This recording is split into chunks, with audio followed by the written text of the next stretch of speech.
जब हनुमान जी लंका जला दिए, ठीक है, लंका गए थे सीता जी को पता करने, तो वहाँ पे उनकी पूंछ में क्या हुआ था? आग लगा दिए। तो जब वो पूरा लंका जला के यहाँ आए तो राम भगवान वहीं कामतगिरी पर्वत पे रहते थे जहाँ अभी परिक्रमा की है। तो वहाँ जब वो गए तो राम जी से कहे कि हमको बहुत तेज क्या लगी है? प्यास लगी है। तो राम जी के जो सेवक थे भाई हनुमान जी के, वो पानी का बोतल ले आके दे दी, कह लो पी लो। कहे इससे प्यास नहीं बुझेगी। कहे तब? कहे बहुत तेज प्यास लगी, पानी ज़्यादा चाहिए। तो ये इसके ठीक सामने कामतगिरी पर्वत है, ठीक है, जहाँ भी आप लोग यात्रा किए थे। तो वहाँ से राम भगवान बाढ़ मारे और यहाँ पे आके वो बाढ़ लगा, ठीक है, और यहाँ से फिर वो पानी निकला है। अभी चलोगे तो देखोगे कि वहाँ वो पानी लगातार वो पानी गिर रहा है। बड़े बड़े वैज्ञानिक आए ये पता करने कि वो पानी गिरता क्यों है, कहाँ से आ रहा है पानी, लेकिन कोई जान नहीं पाया। तो ये मान्यता है कि हनुमान जी यहाँ पे जो है यहीं आके फिर वो पानी पिए, राम भगवान बाढ़ मारे थे, ठीक है। अब हम लोग यहाँ की सीढ़ी चढ़ेंगे। बोलो सिया रामचंद्र की जय, हनुमान की जय, भारत माता की जय। बढ़ते चलो बेटा, बढ़ते चलो।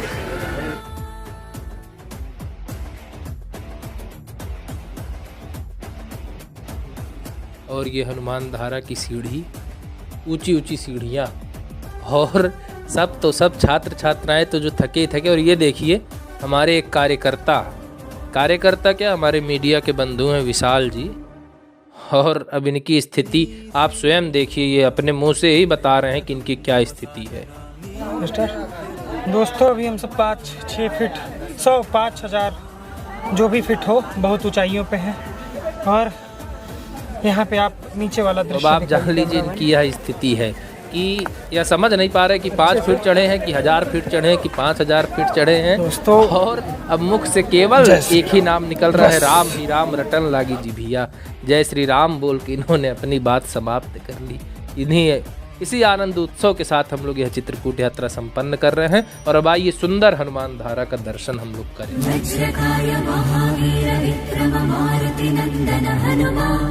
शोक निवारण भूतदायक असुर निकंदन कनुमा। भैया चल भैया,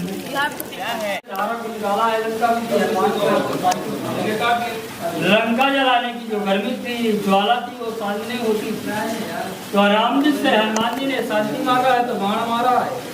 ये बाण मार के धारा को निकाला, धारा गर्मी में घटती है, पहाड़ के अंदर से आती है, तो रोकुंड बने उन कुंडों में चली जाती है। इसी का नाम हनुमान धारा कहा है कि जो भक्त आएगा कलयुग में वृद्धि करेगा, आराधना करेगा, मनोरथ करेगा, तो आपके चरणों की दया साल के अंदर मनोकामना पूरी होगी।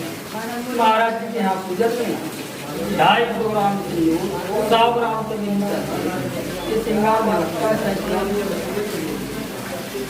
बोलिए हनुमान धारा की जय।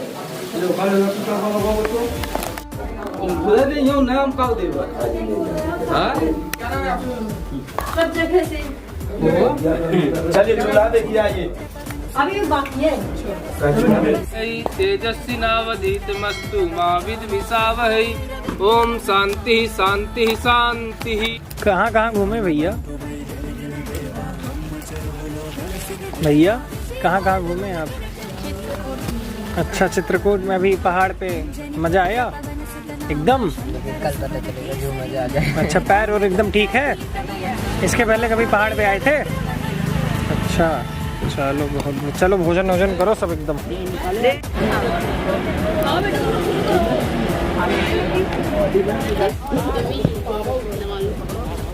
तो खाना ही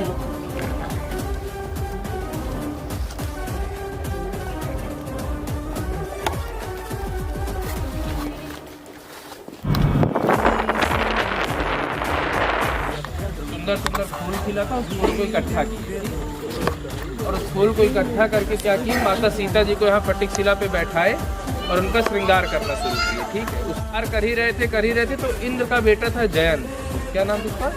हाँ, तो जो इंद्र का बेटा जयंत था, उसकी आदत क्या थी, वो आदमी को बहुत परेशान करता था। जो भी ऐसे आदमी दिखते थे उनको परेशान करता था।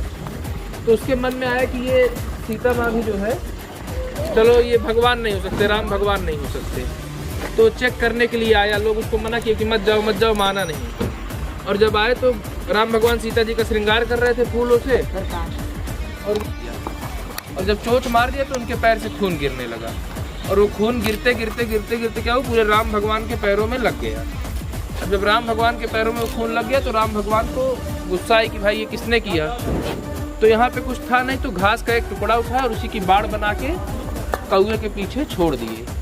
अब कौआ परेशान, पीछे पीछे बाण जो है वो घास बाढ़ बन के जा रही, और कौआ आगे आगे भाग रहा, और फिर अंत में देखो सीता जी के पास, और पहुंचने के बाद सीता जी से हाथ जोड़ के रोया। उसको सीता माँ ने बेटा माना, लेकिन अब वो बाढ़ करते क्या, तो वो क्या किए कि कौए के बाएं आँख में जाके लगे। इसीलिए कौआ हमेशा एक आँख का क्या होता है, अंधा होता है। हाँ, अब आओ उसकी जगह के दर्शन करो। राइड होते जाओ। माता की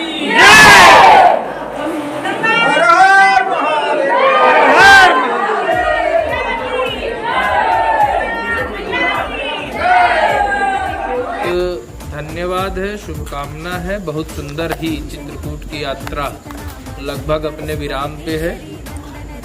प्रातः काल 5 बजे की योजना थी, 6 बजे तक हम लोग निकल गए।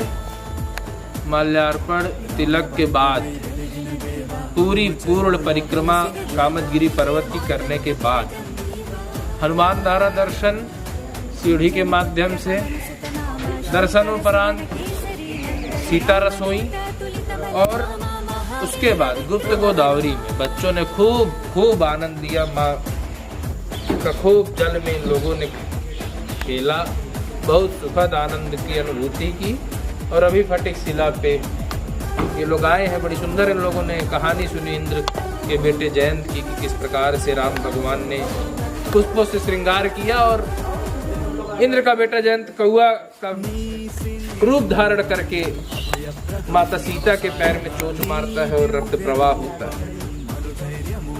इन सब घटनाओं को ये पहले से सुन रखे, आज इन चीजों को ये लोग स्पष्ट देख रहे हैं। बहुत ही प्रसन्नता का विषय है। मैं व्यक्तिगत बहुत प्रसन्न हूँ, और मुझको ऐसा लगता है कि चित्रकूट दर्शन में जितना हमको लाभ मिलता है, जितना प्रभु की कृपा होती, वह कृपा आज उसकी कोई सीमा ही नहीं, जितनी कृपा आज बरस रही है।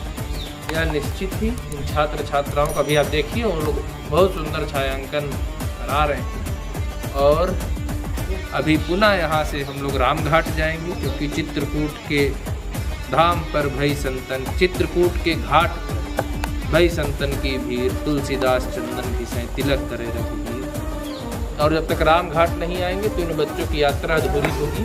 यहाँ से हम लोग रामघाट जाएंगे, सुंदर आरती का आनंद लेंगे, माँ मंदाकिनी का दर्शन करेंगे, नौका विहार करेंगे, पर पुनः अपने नए वाहनों के माध्यम से पुनः अपने धरती तीर्थराज प्रयागराज, अपनी कर्मभूमि वापस आएंगे। और बहुत ही जल्द एक और सूचना है, घोषणा है, और यह आवश्यक सूचना है। आवश्यक सूचना इसलिए है कि जैसे ये हमारे छात्र छात्रा हैं, ऐसे हमारे अन्य इकाइयों के भी छात्र छात्रा हैं। तो जो ऐसे अभी सुल्तानपुर के छात्र छात्रा हैं, दिसंबर माह के अंत में, वह कोई भी तिथि हो सकती है, दिसंबर माह के अंत तक उनको प्रयागराज का दर्शन कराया जाना तय किया गया है। कादीपुर से वो प्रयागराज आएंगे, जैसे प्रयागराज के बच्चे चित्रकूट आए थे, वैसे कादीपुर के बच्चे प्रयागराज आएंगे। और एक सुंदर और सुखद कार्यक्रम आप लोगों के माध्यम से पूर्ण हो रहा है।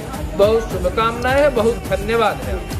और आप सभी को मैं इस यात्रा के माध्यम से बाल दिवस की ढेर सारी शुभकामनाएं देता हूँ, बधाई देता हूँ। धन्यवाद।